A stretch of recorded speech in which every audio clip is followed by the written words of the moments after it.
तपाईले सुरुका अन्तर्वार्ताहरूमा आफूले नासाबाट छात्रवृत्ति पाएको भनेर दाबी गर्नुभएको रहेछ। फेरि तपाईले पछि दिल्लीमा चार्टर एकाउन्टेन्ट उत्तीर्ण गरेको भनेर वर्षौंसम्म जनतालाई भ्रम छर्नुभयो। तपाईलाई अझ उत्तर दिन सजिलो हुन्छ यहीसँग सम्बन्धित भिडियोहरू अनि त्यसपछि इन्डियन एरोनोटिक्समा मैले पनि त्यहाँ पनि मैले काम गर्ने अवसर पाएको थिएँ, तर मैले पछि गरिनँ त्यहाँ, जुन अहिले उडिसामा छ, जसमा तपाईँको अग्नि 5 बनायो।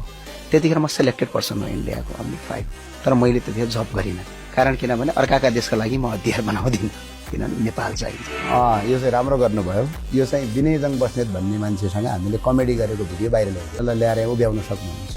तर हिजो टिकाराम दाइ कहाँ गएर विनयजङ बस्नेत भन्ने मान्छे, उनको शब्द यही हो, उसको लागि म के पनि होइन रहेछु, जसको कर्तुत मैले लुकाएर बसेँ, जसलाई त्यो ठाउँसम्म पुर्याउनको लागि मैले धेरै कुराहरू ढाँटेँ। आज बिहान मलाई फोन गरेर के भन्नु थाहा छ? बिहानै फोन गरेको थिएँ मलाई, बिहान बिन्दाई मैले बोलिहालेँ, तपाईँलाई भर गरेर बोलिदिया हो, तपाईँले त मलाई जहिले पनि दैनिक के अरे यो ठाउँसम्म पुर्याएको तपाईँ हो। कहाँ कहाँ कहाँ हो? ए त्यही अनि यत्रो मिडियामा आइसक्यो, के गर्नु अब, के भनौँ मैले?